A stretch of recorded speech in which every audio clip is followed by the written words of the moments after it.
안녕하십니까. 새사랑교회 수요 성경 공부를 시작하겠습니다. 지난 주일날 우리가 같이 공부하면서 그 3번 바로 전까지 제가 말씀드린 걸로 알고 있거든요.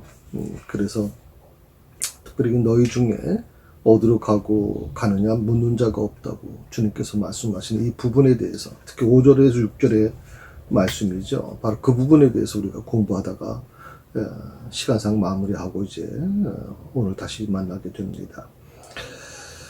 지난번에 여러분에게 말씀을 드렸던 것처럼 요한이 오늘 이 내용을 기록한 이유가 분명히 있다 그랬습니다. 그러니까 요한의 이 말씀을 기록한 요한의 의도가 분명히 있을 것이라고 말씀을 드렸죠. 그래서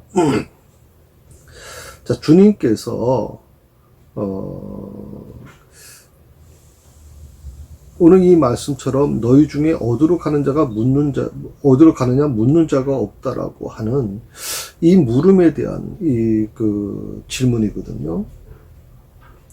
이 질문이 예수님이 모르셨냐 이 말이죠. 만약 모르셨다면 예수님의 어떤 그 신적 능력에 문제가 있는 거죠. 왜냐하면 베드로나 그 도마 같은 경우에도 우리가 지난번 공부한 것처럼 요한복음 14장 36절에서 베드로가 예수님께 묻죠. 주여 어디로 가시나이까? 또 요한복음 14장 5절에서 도마가 또 묻습니다. 주여 주께서 어디로 가시는지 우리가 알지 못하거늘 그 길을 어찌 알겠사옵나이까? 분명히 예수님께 물었단 말이죠. 그런데 예수님께서 대묻고 계시단 말이죠. 어디로 가느냐 묻는 자가 없다라고 말씀하신 이유가 뭐냐? 거긴 요한의 의도가 분명히 있다는 거거든요. 그것은 13장, 14장 베드로와 그 도마의 어떤 그런 질문 속에는 근본적인 어떤 중요한 부분이 빠져 있다는 거예요. 그게 뭐냐면 주님과의 어떤 이별을 염려해서 제기된 질문이었을 뿐이지 본질적인 질문이 아니다. 예수님께서 원하셨던 본질적인 질문이 아니다 하는 것이거든요. 그러니까 오늘 이 질문을 던지면서도, 그러니까 어디로 가십니까? 라고 물으면서도 그 안에 근심이 가득할 수밖에 없는 이유죠. 왜? 영적인 것으로 가지 못하고 육신적인 것만 생각하니까 그래요. 우리가 신앙생활을 하는데 안다라고 하는 거, 아는 것에 멈추게 되면 결국 이런 문제가 일어나게 되는 거예요. 베드로나 도마와 같은 다른 제자들과 같은 교회는 이기적인 근심 때문에 결국에는 두려움을 느끼게 되는 거거든요. 자, 그 부분에 있어서 두 가지, 그러니까 제자들이 주님이 가신다고 하니까 어디로 가시냐고 묻기는 하는데 두 가지를 묻질 않아요. 그게 뭐냐면 첫 번째는 주님의 가심의 의미가 뭡니까? 라고 하는 거예요. 주님의 가심의 의미가 뭔가? 왜 가시는가? 대체 뭐 때문에 가시는 건가? 왜 우리 곁을 떠나시는가? 그 의미를 알지 못한다는 것이죠. 두 번째는 뭐냐면 주님의 가심이 그들에게 가져오는 유익이 무엇인지를 묻질 않는 거예요. 주님이 떠나심으로 인해서 그럼 우리에게 뭐가 유익이 되는 겁니까? 라고 물어야 되잖아요. 근데 그 물음이 없는 거예요. 그러니까 이 두 가지 물음, 주님의 가심의 의미가 무엇인지, 그리고 주님의 가심이 그들에게 가져오는 유익이 무엇인지를 묻지 않는 이 물음 속에는 결국에는 어떻게 보면 어디로 가십니까? 라고 하는 이 물음은 그냥 허공에 외쳐지는 물음밖에 되질 않는 거죠. 그래서 그래서 주님이 하신 말씀이 7절에 지금 나오는 말씀인데 한번 보시겠어요? 진짜 오늘 우리가 같이 공부할 부분입니다. 같이 읽습니다. 그러나 내가 너에게 실상을 말하노니 내가 떠나는 것이 너에게 유익이라. 내가 떠나지 아니하면 보혜사가 너에게로 오시지 아니할 것이요 가면 내가 그를 너에게 보내리니. 이 실상이라고 하는 말을 기록했어요. 실상. 실제 상태라고 하는 그런 부분이 아니죠. 이 말은, 이 실상이라고 하는 말은, 그 헬라에 보게 되면 알레데이안이라고 하는 말을 썼어요. 이게 뭐냐면 진리라고 하는 뜻이에요. 진리. 그러니까 실상이라고 하는 말은 진리라고 하는 뜻이에요. 그러니까 내가 너에게 실상을 말한다 하는 말은 진리를 말한다는 뜻이에요. 진리. 참. 여기 혹시 그 8장, 요한복음 8장 한번 보시겠어요? 요한복음 8장 한번 찾아보세요. 8장 45절, 46절 한번 보시겠어요? 예. 찾으셨어요? 한번 같이 읽어봅시다. 내가 진리를 말하므로 너희가 나를 믿지 아니하는도다. 너희 중에 누가 나를 죄로 책잡겠느냐? 내가 진리를 말하는데도 어찌하여 나를 믿지 아니하느냐? 그 밑에 쭉 반주 1번으로 되어 있죠? 진리의 앞에 작은 1번으로 되어 있습니다. 그 1번 밑에 보시게 되면 참된 것이라고 이렇게 나와 있어요. 참된 것. 그러니까 진리가 너희를 오늘 여기 말씀처럼 진리를 말하는데 또 진리를 말하는데도 어째 나를 믿지 않느냐라고 하는 이 물음 속에는 이 진리라고 하는 것이 바로 알레데이안이라고 하는 말로 헬라어 원에서 나왔는데 그 바로 실상이라는 뜻이에요. 그러니까 진리가 너희를 자유케 하리라는 말이 있잖아요. 그 진리가 너희를 자유케 하리라. 그 말도 마찬가지면 실상이 너희를 자유케 하는 거예요. 실상. 실상 진리가 뭐예요? 참된 거예요. 참된 거. 정직한 거.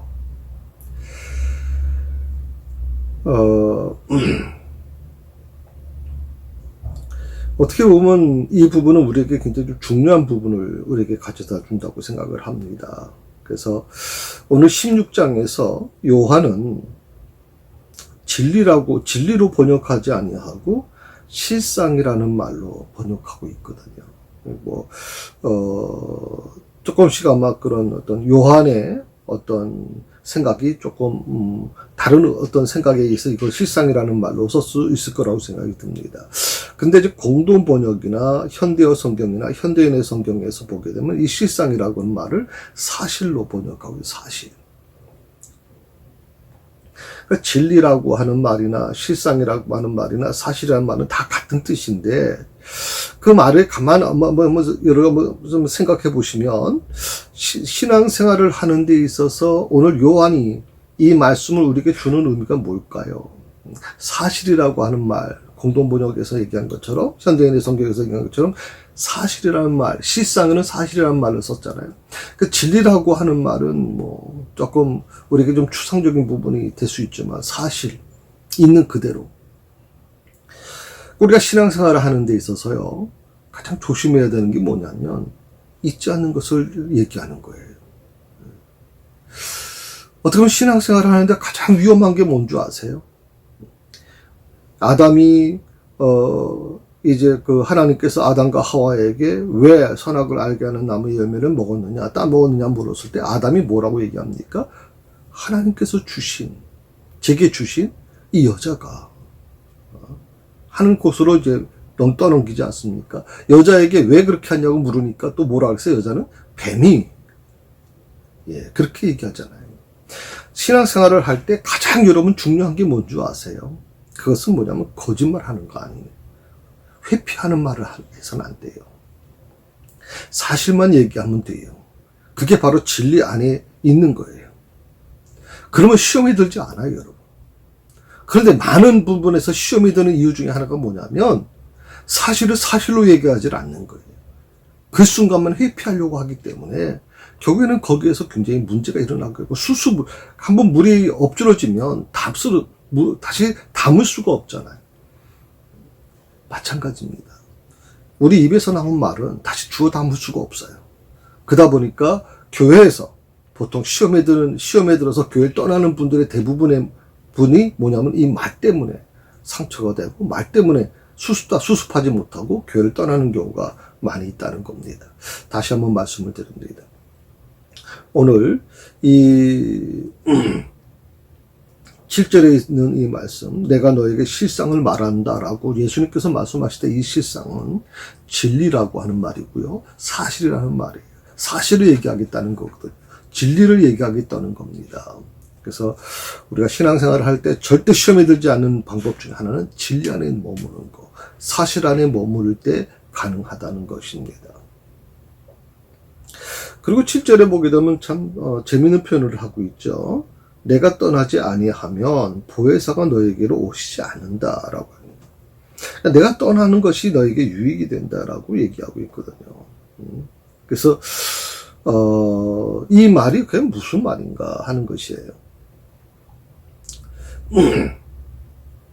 요한은 예수님의 그 가심과 보혜사 성령님의 오심을 부각시키고 있는데, 그것은 뭐냐면 육체로 오신 이 예수님의 어떤 공간의 제한을 받으시는 그 한계가 있지만, 그러나 성령님은 그렇지 않다는 거죠. 그래서 인간들의 마음속에 역사할 수 있다는 사실을 강조하기 위해서 오늘 이 말씀을 기록했다고 저는 생각을 합니다. 특별히 오늘 교재 4번에 보게 되면 이런 질문이 나옵니다. 성령께서 일반적으로 하시는 일 3가지가 무엇입니까? 그래서 8절에서 12절까지 내용이라고 이렇게 얘기를 하는데 한번 같이 읽어볼까요? 8절에서 12절. 그가 와서 죄에 대하여, 의에 대하여, 심판에 대하여 세상을 책망하시리라. 죄에 대하여라 함은 그들이 나를 믿지 아니하며, 의에 대하여라 함은 내가 아버지께로 가니 너희가 다시 나를 보지 못하며, 심판에 대하여라 함은 이 세상 임금이 심판을 받았습니다. 내가 아직도 너희에게 이를 것이 많으나 지금은 너희가 감당하지 못하리라. 이렇게 이 말씀이 이제 성령께서 하시는 이 3가지예요. 뭡니까? 8절부터 보시게 되면 첫 번째 죄에 대하여, 그 다음에 의에 대하여, 그 다음에 심판에 대하여 나옵니다. 죄에 대하여 세상을 책망하시고, 의에 대하여 세상을 책망하시고, 심판에 대하여 세상을 책망하신다 하는 겁니다. 그래서 책망한다라고 하는 말은 공동 번역에는 그렇게 얘기를 했어요. 그릇된 생각을 바꾸주셔서 바로 잡아주신다 하는 뜻이에요. 그릇된 생각을 꾸짖어 바로 잡아주는 거. 이걸 교회에서 뭐라고 얘기하냐면, 교회 법에는 7이라고 하는 말을 씁니다. 잘못된 생각을, 그릇된 생각을 꾸짖어서 바로 잡아주는 거. 현대어 성경에는 같은 비슷한 내용입니다. 잘못 생각하고 있는 것을 깨닫게 하실 것. 그런 것이거든요. 사실 교회가 그 7위가 사실 사라진 지가 오래됐습니다. 요즘에 왜 이 7위가 사라졌는지 여러분도 아시는 것처럼, 교회 올 때 우리가 등록카드를 제출하잖아요. 등록카드를 하면 우리는 쉽게 교인이 된다고 생각을 해요. 그러다 보니까 쉽게 교회 오고 쉽게 교회를 떠나요. 교회가 이 교회밖에 없나? 다른 교회도 많은데, 나를 받아주는 교회가 많은데, 라고 우리가 생각하는 경우가 많이 있어요. 어느 교회에서 여러분이 봉사하고, 어느 교회에서 섬기던 간에 그것은 큰 문제가 되지 않아요. 문제는 한 교회에서 어떤 어려운 문제를 일으켰을 때, 잘못된 생각을 목사는 그것을 바로 잡아줄 책임이 있거든요. 근데 그걸 바로 잡아주기 위해서 때로는 듣기 싫은 얘기를 할 수밖에 없어요. 그런데 그것을 받아주질 않는 거예요. 그거를 받지 못하는 거예요. 그걸 받아서 바로 세워주면 되는 건데, 근데 그걸 안 하는 거예요. 기분 나쁘다는 거죠. 저는 그게 너무 마음이 아파요. 그럼 목사로서 뭐예요? 보고도 모르는 척 할 수밖에 없잖아요. 여러분, 신앙생활은 그렇게 하는 거 아니에요. 절대 그렇게 하면 안 돼요. 우리가 때로는 마음이 아프고, 때로는 그것 때문에 힘들 수 있지만, 그것은 우리가 자식을 때리는 이유가 뭐예요? 자식을 훈계하는 이유가 뭐예요? 그건 잘 되라고 하는 것이지, 자식 못 되라고 하는 거 아니지 않습니까? 바로 이 부분입니다. 성령께서 하시는 일이 뭐냐? 책망하시는 것이다, 이 말이에요. 잘못된 것들을 바로 잡는 것이다, 이 말이거든요. 그게 바로 성령님이 하시는 일입니다.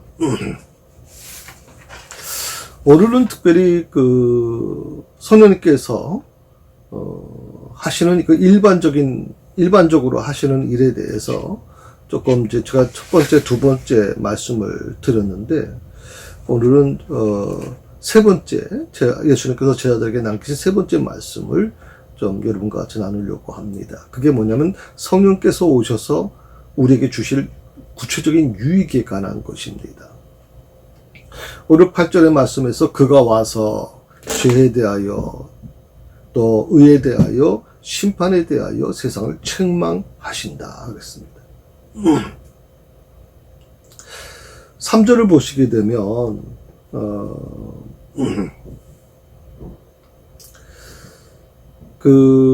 주님은 자신이 가고 나면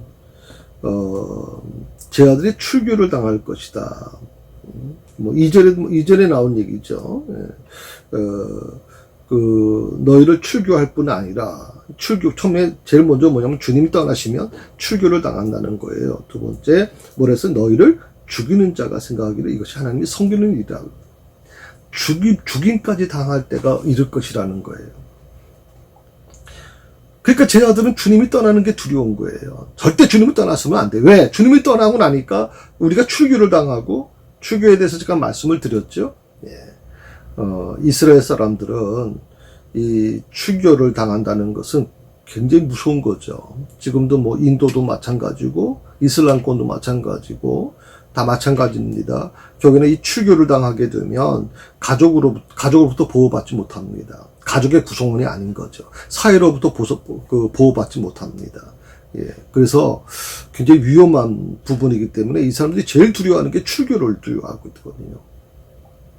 예수님께서 고쳐준 소경에 대한 말씀도 지난번 드렸습니다만, 소경의 부모가 진짜 무서워했던 게 뭐예요? 바로 이 출교당할까봐 두려운 거예요. 그 다음에 죽임까지 당할 때가 이를 것이라고 말씀하셨어요. 그러니까 주님이 떠나시게 되면 이 두 가지가 나타나는데, 제 아들이 그러면 예수님 떠나길 원했겠어요? 이게 얼마나 두 가지 모두가 다 두려움 대상인데.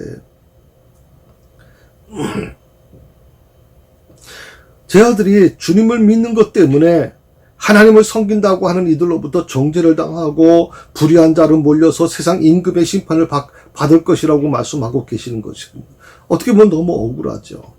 예수 믿는 이유 때문에 왜 그 고난을 당해야 될까요? 우리가 지금까지 신앙생활을 해오면서 한국교회에 대표적으로 부흥할 수 있었던 이유 중에 뭡니까? 예수 믿으면 잘 된다 그랬잖아요. 예수 믿으면 형통한다 그랬잖아요. 예수 믿으면 건강해지고, 예수 믿으면 사업도 잘 되고, 다 잘 된다고 그랬잖아요. 그런데 지금 어떻습니까? 굉장히 어렵습니다, 지금. 제가 주일날도 말씀을 드렸지만, 정말 지금 우리가 신앙생활 하는 이 시대는요, 물론 저 초대교회 성도들처럼 정말 죽음의 위기를 경험하진 않아요. 그렇지만 우리가 지금까지 한 번도 경험해보지 못했던 신앙의 큰 위협을 지금 받고 있는 것이 사실이에요.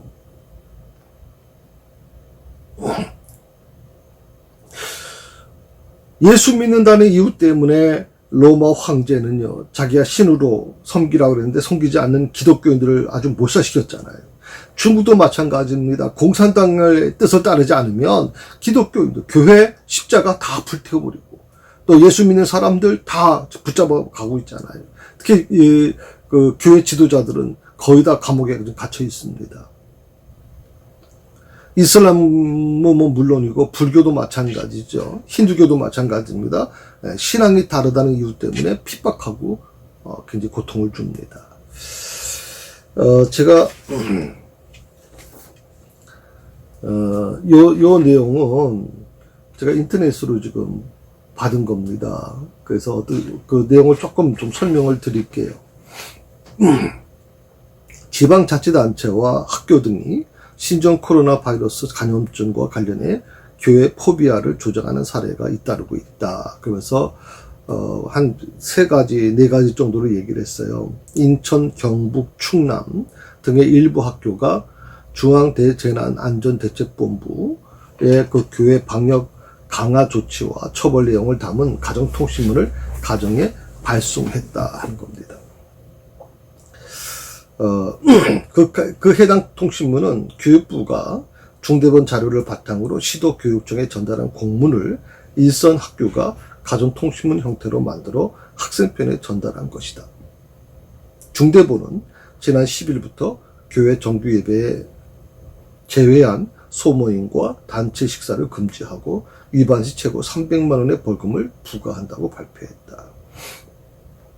기독 학부모들은 학생과 학부모들의 교회 출석을 사실상 제한하는 것이라고 반발했다.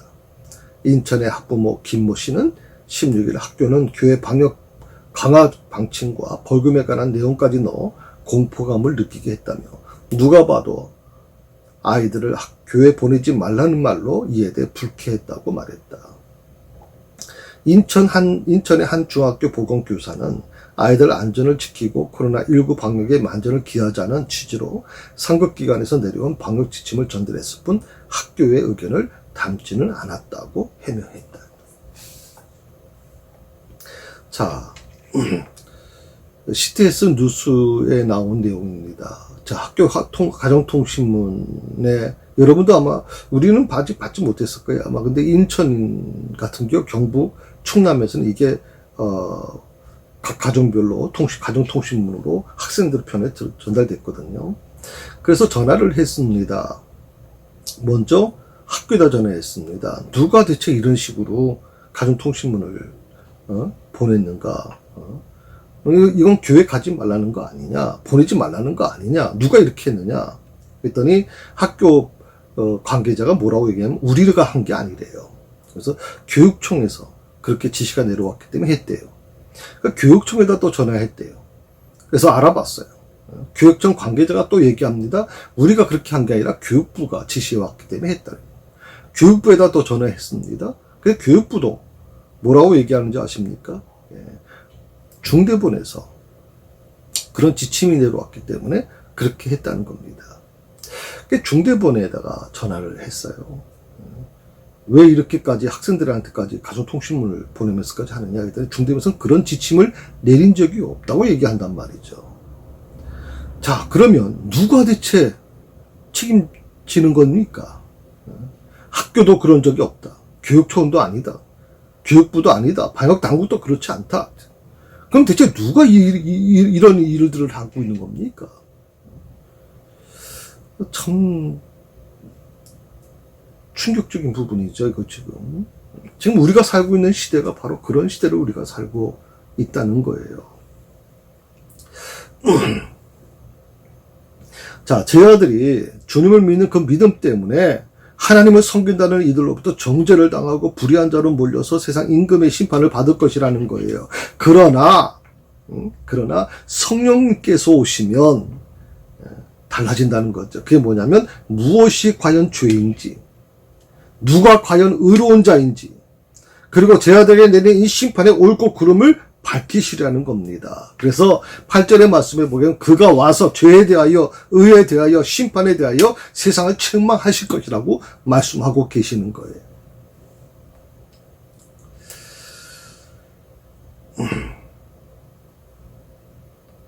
성령님이 오시면 제자들을 정죄하고 죽음의 심판을 내린 이 세상을 책망하는 일이 될 것이라는 겁니다. 그래서 주님의 제자들이 의로운 승자로 나타나게 되고 그들을 정죄한 세상의 심판이 오히려 심판을 받게 될 것이라는 겁니다. 왜 예수님께서 심판을 하나님께 맡기라고 했는 줄 아십니까? 너희가 심판하지 말고 그 심판을 하나님께 맡기라고 하는 이유가 뭡니까? 성령님께서 바로 그 일을 하신다는 겁니다. 너희를 정죄한 자들, 너희에게 죽음의 심판을 내린 세상을 누가? 성령님께서 책망하시겠다는 거거든요. 그래서 결과적으로는 주님의 제자들, 의로운 자들이 승리를 얻게 될 것이고 너희들 정죄한 세상이 심판을 받게 될 것이다 하는 말씀입니다.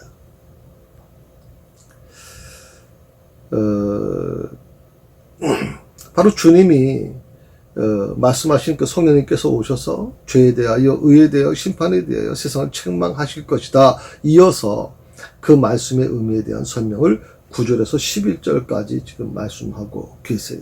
죄에 대하여는 뭐 그렇게 쭉 나오잖아요.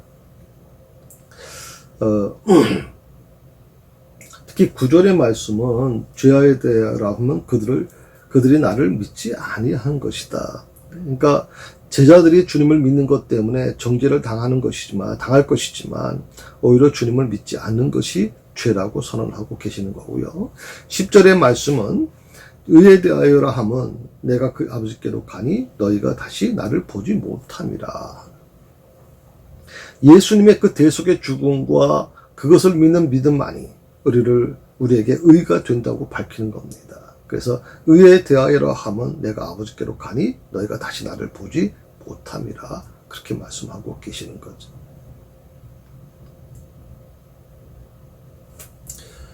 주님이 십자가에서 참 비참하게 죽으십니다. 그 예수님의 그 죽으심은 자신의 죄 때문에 죽은 거 아니죠. 우리가 아는 것처럼 주님은 죄가 없으십니다. 그러니까 주님이 십자가에서 죽으신 것은 인류의 죄를 대신해 지시고 십자가에서 죽으신 거거든요. 그리고 이 대속의 사명을 마치시고 하나님께로 돌아가신 것이죠. 이제 우리가 그 예수님을 나의 구주로 믿는 우리는 바로 주님이 하나님의 아들이신과 나 대신 죽으심을 믿는 그 믿음만으로 의롭다 하심을 얻게 된다는 거예요. 그러니까 어떻게 보면 이 의롭다라고 하는 표현이 바로 그런 부분인 것 같아요. 세상에 어떤 세상에서 선하게 산다? 그런 개념이 아니에요. 이것은 아무 죄 없으신 예수님께서 십자가를 지시고 인류의 죄를 대신해서 내 죄를 대신해서 십자가에 죽으셨는데 우리가 정말 그 주님이 하나님의 아들이시고 나 대신 죽으셨다라고 하는 그 믿음만 가지고 있다면 의롭게 된다는 거거든요. 율법의 행위로는 의롭다 하심을 얻을 수 없다는 것이죠. 오직 예수 그리스도의 은혜로만 의롭다 하심을 얻을 수 있다는 겁니다. 여기는 굉장히 중요하죠. 율법으로는 안 돼요. 행위로는 안 돼요. 그래서 사도 바울도 행위로는 구원을 받을 수 없다고 분명히 말씀하고 계세요. 그리스도의 은혜로만 의롭다 하심을 얻을 수 있어요. 자, 11절의 말씀을 한번 보실까요? 심판에 대하여라 함은, 그러니까 심판에 대한 부분입니다. 이 세상 임금이 심판을 받았습니다. 세상이 제자들을 심판합니다. 세상이 제자들에게 고난을 주고 고문을 하고 핍박을 합니다. 그런데 오늘 이 말씀 속에는 세상이 제자들을 심판하지만 주님은 부활하시고 하나님께로 가심으로써 이미 세상을 심판하셨다는 것입니다. 세상이 잘못된 것은 이미 밝혀진 사실이라는 겁니다. 예수님만이 길이요 진리요 생명이심을 드러났다는 것이거든요. 예수님을 십자가에 매단 그 세상이 이긴 것이 아니라는 거예요. 그 당시에는 마치 이긴 것처럼 환호성을 지르지 모르지만, 그리고 예수님이 십자가에서 달려서 아무 한거도 못하고 예수님이 돌아가시잖아요. 죽잖아요. 그것이 그들에게 있어서는 마치 세상이 이긴 것처럼 할지 모르지만 그렇지 않다는 거죠. 오히려 십자가에 달리신 주님이 세상을 이기신 것이라는 겁니다. 그러므로 주님을 따르는 우리들, 비록 세상에서 환난을 당합니다. 성경은 분명히 말합니다. 환난을 당하지 않을 것이다. 환난에서 피하게 해줄 것이다. 전혀 어려움이 없을 것이다. 만사 형통할 것이다. 예수님 잘 믿으면, 주님 따르면 너희들 길이 아주 좋아질 것이다. 세상에서 승리할 것이다. 그렇게 말씀하고 계시잖아요. 주님을 따르는 제자들이 비록 이 세상에서 환난을 당할 것이다 라고 말씀하고 있습니다. 그런데 환난을 당하지만 언제 어디서나 담대해야 된다고 말씀하세요. 왜냐하면 성령께서 오셔서 밝히 알게 하신다는 거거든요. 그래서 이것이 바로 주님이 그가 와서 죄에 대하여 의에 대하여 심판에 대하여 세상을 책망하시리라고 하신 말씀의 뜻입니다. 오늘 말씀은 주님이 제자들에게만 주신 것은 아니라고 생각해요. 2000년이 지난 지금 오늘을 살아가는 예수님의 제자인 바로 나에게도 주신 아주 귀하고 복된 말씀이라고 저는 그렇게 믿습니다. 오늘같이 이 세상의 악한 무리들로부터 에워싸움을 당하고 우겨싸움을 당해야 되는 성도들, 더 충격적인 게 뭔 줄 아세요? 교회가 서천군의 기독교 연합회에서 이제 보고한 내용이에요. 지난 12일 헌혈 행사를 이제 하려고 했다는 거죠. 그래서 대한적십자사 관계자로부터 중대본 지침에 따라서 헌혈 장소가 교회라면 행사 자체를 진행할 수 없다는 연락을 받았다. 그래서 헌혈 장소가 원래 교회로 돼 있었는데 교회가 아니라 서천군 문화센터 광장에서 하기로 했다. 그럼 또 한철이 서천제일감리교회 목사님은 이렇게 얘기를 했어요. 공주시 기독교연합회도 중대본 지침에 따라 교회가 아닌 공공장소에서 헌혈 행사를 할 계획이라며 정부는 기독교인들이 대부분 코로나19에 감염되어 있다고 보는 것 같다라고 그렇게 전했습니다. 또 서울 강남구의 더크로스 처치 교회도 유사한 일을 겪었습니다. 이 교회 관계자는 이렇게 얘기를 합니다. 코로나19 장기화로 혈액 수급이 어렵다는 뉴스를 듣고 나서 지난달 대한적십자사 혈액관리본부에 헌혈을 하겠다고 연락했는데 놀라운 일이 일어났죠. 교회 헌혈은 받지 않는다는 말을 듣고 전화를 끊어야 됐다. 남부혈액원 관계자는 특정 종교단체를 대상으로 헌혈을 거부하는 일은 없다. 오해 없었으면 좋겠다고 해명했다. 이렇게 나와요. 자, 분명히 헌혈을 하겠다고 연락을 했는데 교회 헌혈은 받지 않는다고 전화를 끊었다. 기가 막히죠. 어쩌다가 우리 교회가 이런 모습이 됐을까요?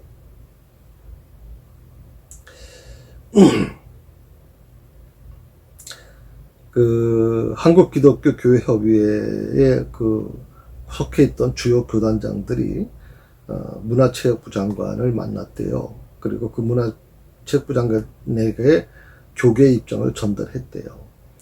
그랬더니 문화체육부 장관이 이렇게 얘기했답니다.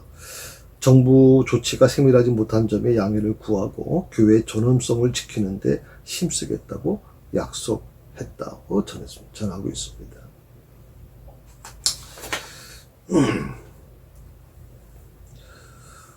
정말 오늘 아마 2000년 전에도 마찬가지고요. 또 어느 시대나 마찬가지일 겁니다. 2차 세계대전을 겪은 사람도 마찬가지고 일제시대를 겪었던 사람들도 마찬가지일 겁니다. 세상의 악한 무리들로부터 에워싸움과 우겨싸움을 당해야 되는 성도들,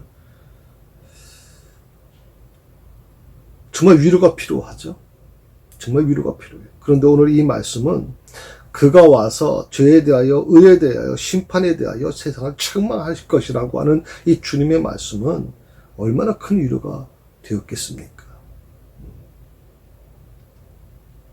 하나님과 주님을 알지 못하는 자들로부터 부당한 비난과 공격을 받을 때, 그래서 마음에 근심이 가득해서 실족하지 말아야 되는 이유가 바로 그겁니다. 주눅들거나 움츠러들지 말아야 된다는 겁니다.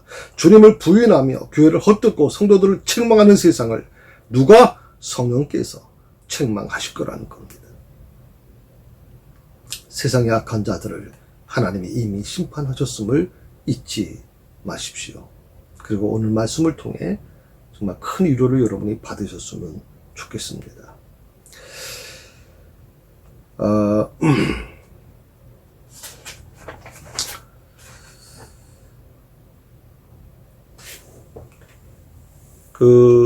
특별히 11절 말씀에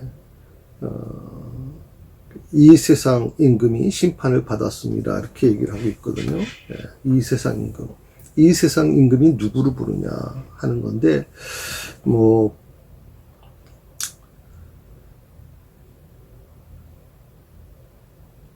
두 가지 이제 의견은 있습니다만, 여러분이 두 가지 의견을 다 전문적인 거라, 이런 건 많이 알 필요는 없다고 생각이 들고요. 다만 이제 이 세상 임금을 어떻게 보느냐가 좀 중요하다고 생각을 하죠.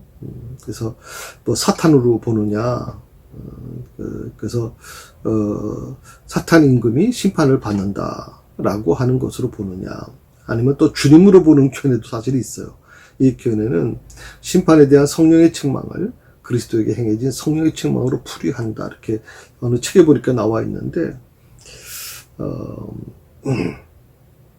글쎄, 뭐 이건 여러분이 좀 자세히 알 필요는 없고, 다만 이제 저는 이제 이 세상 임금이라고 하는 표현에 있어서 사탄으로 보는 게 좀 더 이제 이해할 수 있지 않겠나 하는 얘기입니다. 12절에 보게 되면 지금은 너희가 감당치 못하리라고 하는 말씀을 합니다. 지금은 너희가 감당치 못하다. 이 지금이라는 표현을 썼어요. 이 지금 내가 아직도 너에게 이룰 것이 많으나 지금은 너희가 감당치 못한다. 그래서 지금이라고 하는 이 표현은 13절 이후에 나오는 어떤 보면 성령이 오시는 그 미래의 때와 비교되는 상대적인 표현이라 이렇게 설명이 나와 있더라고요. 그래서 지금이라고 하는 표현. 그러니까 지금 당장이라는 어떤 현 시점을 강조하는 용어라고 보면 됩니다. 지금 당장. 미래의 때와 상대적인 표현이죠. 감당치 못한다라고 하는 그 예수님의 이 말씀은 제 아들이 주님의 교훈을 이해하고 수용하는데 이미 한계점에 도달했음을 보여주는 말이에요. 그러니까 더 이상 부담을 주지 않고 성령의 강림 후에 있을 새로운 인도하심을 예수님은 이제 제 아들에게 알려주려고 하는 거죠. 왜? 제 아들은 더 이상 예수님이 말씀하시는 것을 받아들일 수 있는 이제 그 공간이 없어요. 여유가 없는 거예요. 왜? 아까 우리 좀 말씀드린 것처럼 이미 예수님께서 바로 그 말씀을 주셨잖아요. 너희가 출교를 내가 가면 너희가 출교를 당할 것이고 죽임까지 당하게 될 것이다라고 말씀하고 계시거든요. 그러니까 이미 이들의 마음속엔 두려움으로 가득 차버린 거예요. 두려움으로 가득 차면 어떻게 돼요? 이 컵에 물이 담겨있으면 컵에 물이 가득 차버리면 아무리 보도 안 되잖아요. 그러니까 이들이 그 주님의 말씀을 들을 수 있는 그런 영적인 어떤 그런 여유 공간이 있어야 되는데 이미 두려움에 가로잡혀 버렸어요. 아, 예수님이 떠나시고 그러면 우리는 출교를 당할 것이고 죽임을 당할 것이야 라고 하는 이 부분의 한계점에 부딪혀 버린 거예요. 근데 오늘 저는 바로 이 부분에서 예수님의 참 특별한 모습을 봐요. 그건 그들에게 더 이상 부담을 주지 않으시는 거예요. 그리고 본인은, 예수님은 이제 여기까지만 알려주고 나는 이제 떠날 것이다.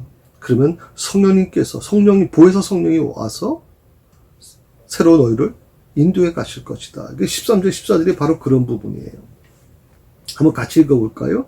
그러나 진리의 성령이 오시면 그가 너희를 모든 진리 가운데로 인도하시니 그가 스스로 말하지 않고 오직 들은 것을 말하며 장래 일을 너에게 알리시리라. 그가 내 영광을 나타내리니 내 것을 가지고 너에게 알리겠습니다. 참 귀한 말씀입니다. 그래서 이 말씀을 좀 여러분 염두에 두시고, 우리 주님은 나보다 나를 더 잘 알고 계세요. 내가 어떤 곳에서 함께 왔는지, 또 신앙생활을 하다가 마치 벽에 부딪히는 것처럼, 막다른 벽에 부딪힌 것처럼, 막다른 골목에 놓여진 것처럼 더 이상 희망이 없었고 더 이상 할 수가 없다라고 하는 거 주님이 알고 계세요. 근데 저는 주님이 참 대단하시고, 좀 내가 믿는 예수님이 하나님이 너무 좋으신 것이 뭐냐 하면, 그분이 나에게 무량을 요구하시는 게 아니에요. 무조건 나를 학대하고 끌고 나가시는 분이 아니라 더 이상 부담을 주지 않으신다는 거예요. 난 그게 참 너무 제가 기독교 신앙을 갖고 있다는 게 너무 행복하다는 생각이 들거든요. 그래서 여러분도 제가 경험한 이 주님에 대한 이 믿음을, 또 그 기쁨을 여러분도 좀 누리셨으면 좋겠어요. 오늘 이 공부하시는 모든 분들에게 주님이 함께 하시기를 간절히 바라고요. 제가 다음 주에는 특히 죄와 의와 심판에 대한 보조 자료를 조금 여러분에게 더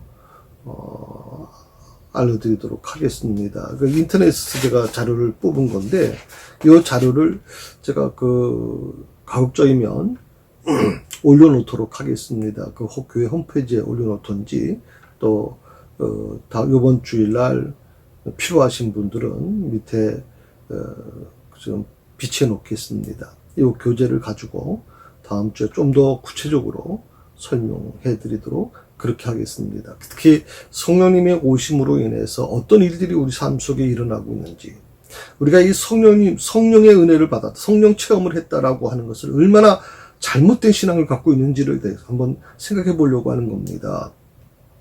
성령의 체험을 너무 우리가 다음 주에 좀 설명을 드리겠습니다만은 이 샤먼의 세계처럼 인식하고 있는 거거든요. 그래서 저는 굉장히 좀 두렵습니다.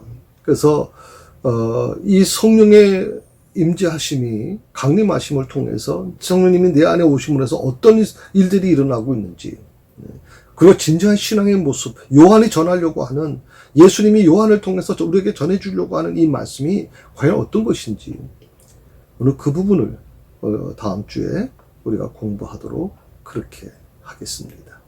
예, 오늘 수고하셨습니다. 기도하십시다. 하나님 아버지 감사합니다. 오늘 주신 말씀을 깊이 묵상합니다. 참 오늘 우리가 사는 시대가 너무나도 힘든 시대를 살아가고 있습니다. 그런데요, 정말 저는 주님을 만난 것이 너무 행복합니다. 주님께서 제 아들의 정말 한계를 아시고 더 이상 제 아들에게 요구하지 않으시고 그 모든 것을 성령 하나님께 위탁하시는 그 모습을 보면서 참 우리의 삶에도 그런 주님을 우리가 영접하고 있다는 게 얼마나 감사한지를 다시 한번 우리가 깨닫게 되기를 원합니다. 주님, 저희는 참 힘든 시대를 만났습니다. 물론 초대교회 성도들처럼 목숨을 내놓고 신앙생활 해야 될 단계는 아니지만 그래도 예수 믿는다는 이유 때문에 얼마나 많은 불이익을 지금 우리가 경험하고 있는지 모릅니다. 그래도 우리 끝까지 하나님 참고 인내하면서 성령님을 의지하고 성령님의 인도하심을 받는 저희 모두가 될 수 있도록 도와주시옵소서.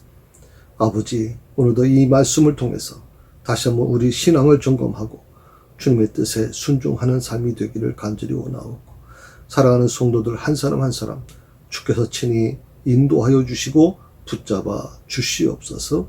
예수님의 이름으로 기도드립니다. 아멘.